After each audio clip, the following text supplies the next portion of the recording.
আমাদের এক বুজুর্গ ছিলেন, তিনি প্রতিদিন কিছু নেক আমল করতেন এবং এলাকার গুরুস্থানের মাইয়িতের জন্য এটাকে ইসালে সওয়াব করতেন। এলাকার মাইয়িত যারা আছে গুরুস্থানে, তাদের কবরের পারে দাঁড়াইতেন, ইসালে সওয়াব করতেন। তো উনি একদিন কবরের পারে দাঁড়ালেন, ইসালে সওয়াব করলেন, বাস চক্ষু বন্ধ করলেন যে কারা কেমন পাইল। তো উনি কাশ্মীর হালতে দেখতেছেন যে ওনার তিলাওয়াতের সবগুলো এই যে কবরবাসীর সামনে যেটা পেশ করেছেন, এইটা নেওয়ার জন্য এই গুরুস্থানের সব মাইয়িতরা লাইন ধরে দাঁড়াইছে, এটা বিতরণ হইতেছে, কিন্তু একজন কবর থেকে উঠে না, সে কবরে শুয়েই রয়েছে। সব মাইয়িত লাইন ধরছে, কিন্তু একজন মহিলা লাইন ধরে নেই। এইভাবে করে ইসালে সওয়াব উনি করেন। যেদিনই ইসালে সওয়াব করেন, মোটামুটি ওনার ইসালে সওয়াবগুলো মুমিন মাইয়িতরা সবাই পায়, কিন্তু একজন নেই না, দরকার নাই। হ্যাঁ, অনেকদিন পরে একদিন এই পথ দিয়ে যাইতেছেন মালিক ইবনে দিনার, তো উনি আবার ইসালে সওয়াব করেছেন। কাশ্মীর হালতে দেখতেছেন যে আজকে কিন্তু নেকি নেওয়ার জন্য ওই যেই মহিলা এতদিন লাইনে দাঁড়ায় নাই, হেও লাইনে দাঁড়াইছে।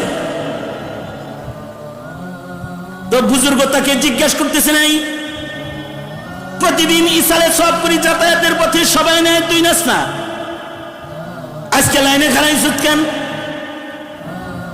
তুমি যা প্রতিদিন এ গুরুস্থানের পারে দাঁড়ায় করো। মরার আগে আমি এমন একটা হাফেজে কোরআন ছেলে রেখে আইছিলাম, যে দোকানদারি করে, কিন্তু সে দোকানে বৈশা বৈশা প্রতিদিন পাড়া পাড়া কোরআন মাজিদের তিলাওয়াত করত। প্রতিদিন তার তিলাওয়াতের একটা হিস্সা নূর হয়ে আমার কবরে ঢুকত। তাই তোমার ওইটার দিকে আমার মুহতাজ হওয়ার জরুরত হয় নাই। কিন্তু গত কয়েকদিন আগে আমার ওই নেক সন্তানটা মরে গেছে, আমার ইনকাম সোর্স বন্ধ হয়ে গেছে। এই কারণে আজকে তোমার এই তিলাওয়াতটা আমার কাছে অনেক দাম, কারণ আমি যেটা লাইন খুলাইছিলাম ওই লাইনটাও মরে গেছে, বন্ধ হয়ে গেছে। ওয়ালাদে সালেহ যদি হয়, তাহলে ওয়ালাদে সালেহ থেকে পিতা মাতা নেক পায়, কবরেও যদি শুয়ে যায় তার কবরের ভেতরে সব রেসানি হইতে থাকে। সবের যেমন একটা হিস্সা যায় কবরে। সন্তান যদি বদকার হয়, তাহলে বদকার সন্তানের একটা ধাক্কাও কিন্তু কবরে যায়। নেককার সন্তানের নেকির হিস্সা যেমন যায়, পাপিষ্ঠ সন্তানের পাপের ধাক্কাও কবরে যাওয়াটাই স্বাভাবিক। ময়দানে মাহশারে এই ছেলেগুলাই, যাদেরকে আপনি আমানতের হেফাজত না করে আজাদ ছেড়ে দিয়েছিলেন, মনে যা চাইছে তাই করতে দিয়েছেন, কোন শরীয়তের বাইন্ডিংস তাদের উপরে প্রয়োগ করেন নাই, এরা কিন্তু ময়দানে মাহশারে আল্লাহর আদালতে দাঁড়াবে। আর দাঁড়ায় বলবে, আল্লাহ একা দোজখে জামুকা, ওই জালেম বাপটাকে দাও, পদপিষ্ট করি তাকে, পায়ে নিচে তাকে লাথি মারি, তারে শুদ্ধা কবরে যায়। একা যাবো কেন? তার কোনো দায়িত্ব ছিল না? কাফেররা বলবে, আমাদের খালি ভুল না, আমাদের মা বাবারও ভুল আছে, শয়তানগুলারও ভুল আছে, আমাদের ওই মা বাপ যারা শয়তানের মুরিদ ছিল তাদেরও ভুল আছে, আমাদের একা দাও কেন? তাগরে আমাদের পায়ের নিচে দাও, তাদের পদপিষ্ট করে তাগরে লয়ে যায়।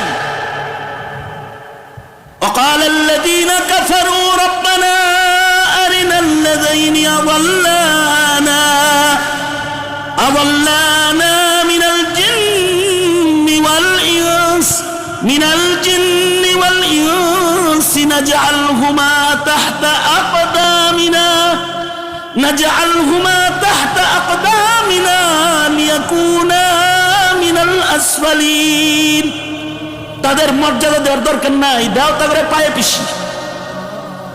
তাই এগুলো কিন্তু আমানত। যার একটা ছেলে আছে অথবা যার একটা মেয়ে আছে, ওইটা মালটা আল্লাহর দখলে আছে, আপনার সুতরাং এটার হেফাজত করা এটা একটা আমানত। এই আমানতদারি যদি নষ্ট হয়ে যায় তাহলে কিন্তু ইমানদারিও নষ্ট হয়ে যায়। এগুলো হলো পারিবারিক আমানত। আর কিছু কিছু আমানত আছে সামাজিক আমানত।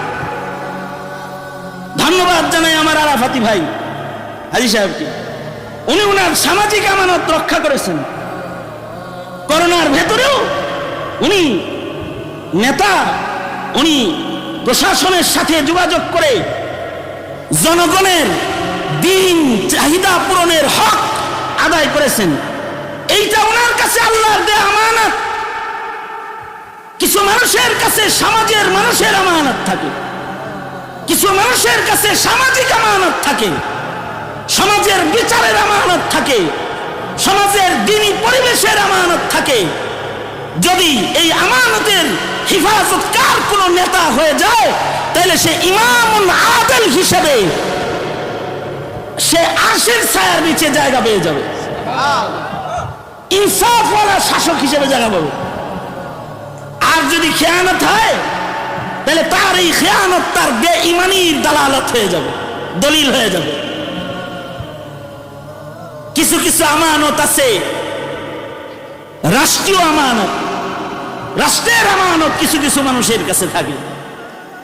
যেমন রাষ্ট্রের পক্ষ থেকে প্রশাসন আছে, তাদের কাছে কিছু আমানত আছে, পুলিশ বাহিনীর কাছে কিছু আমানত আছে, র্যাব সদস্যের কাছে কিছু আমানত আছে, এভাবে বিচারপতির কাছে রাষ্ট্রের দেয়া কিছু আমানত আছে। রাষ্ট্রের গাড়ি, রাষ্ট্রের বাড়ি, রাষ্ট্রের সব ব্যবহার করে বড় চেয়ারটাতে বসায় দিয়েছে কিছু আমানতকে পাহারাদারি করার জন্য। যদি ওই আমানতগুলোর পাহারাদারি না হয় তাহলে বেঈমান হিসেবে আদালতে কিবরিয়াতে তার দাঁড়াইতে হবে। এগুলো হলো রাষ্ট্রীয় আমানত। রাষ্ট্রীয় আমানত এত ভয়ঙ্কর যে হযরত উমরের মতো খলিফাতুল মুসলিমিন রাতের বেলায় রাষ্ট্রের কাজ করতেছেন বাতি জ্বালায়া, ঠিক এমন সময় কেউ হযরত উমরের মুলাকাতে প্রবেশ করেছেন। হযরত উমর সাথে সাথে ফু দিয়া বাতি নিভাইয়া দিয়েছেন। মেহমান বলে, আজব মেজবান আপনি, এতক্ষণ বাতি জ্বললো আর আমি আইলাম আর বাতি নিভলো, আমার কোনো দাম নাই। অথচ মেহমান মনে মনে ভাবতেছে যে মেহমানের তাজিম করে না ঈমান। আল্লাহর রাসূল বলেছেন, মান কানা ইউমিন বিল্লাহি ফালইউকরিম যায়ফাহু, যে আল্লাহর উপরে বিশ্বাস রাখে, ঈমান রাখে, সে যেন তার মেহমানের কদর করে। হাত্তাকে মেহমান যদি কাফেরও হয় তারও কদর করতে হয়। এ কারণে নবীজির মেহমান যখন ইহুদি হইছে, ঘরের মেহমান নবীজি ইহুদিরও কদর করছে। এত দুষ্ট মেহমান আসছে যে ইচ্ছাকৃত পায়খানা করে রাসূলের ঘরের বিছানা নষ্ট করেছে। নবীজি তখনও মেহমানের চিন্তা করতেছে, ও কিন্তু বিছানা নষ্ট করে ভাগছে। আল্লাহর রাসূল আফসোস করতেছে, হায় রে, আমার বাড়িতে এসে তার পেট খারাপ হয়েছে, কত কষ্ট না জানি করতেছে। নবীজির এই আখলাক ইহুদিকে দেখানোর জন্য আল্লাহ তাআলা ইহুদির ঢাল আর তরবারি ভুলে রাখিয়া সে চলে গেছে, হাইগামিতে দিছে দৌড়। সাথে যে তরবারি আনছিল এটার কথা তো ভুলে গেছে, ঢাল আনছিল ভুলে গেছে। ফের আসছে যে কিছু সামান রেখে গেছি, কারে সামান নিতে আইছেন এটা তো পরে, কিন্তু আপনার যে পেট খারাপ হয়েছে এটা আমাকে বলবেন না। আপনি যে অসুস্থ আমার মেহমান আপনি বলবেন না? আমি আপনার তাজিম তাকরিম করতাম, সেবা শুশ্রূষা করতাম। মেহমান যদি ইহুদিও হয় খ্রিস্টানও হয় তাও তার কিছু কদর করতে হবে। মেহমানের মেহমান নেওয়াজি যত ঈমান। আর হযরত উমরের কাছে মেহমান ঢুকছে আর উনি বাতি নিয়েছে, মেহমানের মেজাজ খারাপ হয়েছে যে এইরকম একজন খলিফাতুল মুসলিমিন উনি আমি আইলাম আর বাতি নিবে এলো, কারণটা কি জানি? মেহমান বলতেছে, গো আমিরুল মুমিনিন, বাতি জ্বালায় বসেছিলেন, এতক্ষণ আলোতে রইলেন, দূর থেকে সফর করে আসলাম আপনার লগে মুলাকাত করবো, আর আমি মেহমান আপনার ঘরে ঢুকলাম আর আপনি বাতিটা নিবেন, এটা কি করলেন? হযরত উমর বলে, যে বাতিটা জ্বালানো ছিল এটা রাষ্ট্রীয় তেলের বাতি। এই বাতিটার ভিতরে যে তেল পুড়তেছে ওগুলো রাষ্ট্রের তেল। আর আমি উমর এই বাতির নিচে বসে বসে রাষ্ট্রের কাজ করতেছিলাম। তুমি এসেছো, আমার রাষ্ট্রীয় কাজ বন্ধ, তাই রাষ্ট্রের বাতি বন্ধ। কারণ ময়দানে মাশারে এর হিসাব আমি আল্লাহর আদালতে দিতে পারবো না। এটা আমানত, এটা আমানত। এইগুলো যেমন রাষ্ট্রীয় আমানত, হার মুমিনের কাছে এই আমানতটার চাইতেও অনেক দামি একটা আমানত আল্লাহ তাআলা প্রতিটা মুমিনের কান্দে দিয়েছেন। যে আমানতের বর্ণনা আল্লাহ তাআলা আজমত শান সহকারে আল্লাহর কালামে করেছেন। ইন্না ইন্না আরাদনাল আমানাতা আলাস সামাওয়াত, ইন্না আরাদনাল আমানাতা আলাস সামাওয়াতি ওয়াল আরদি ওয়াল জিবাল ফাআবাইনা আন ইয়াহমিলনাহা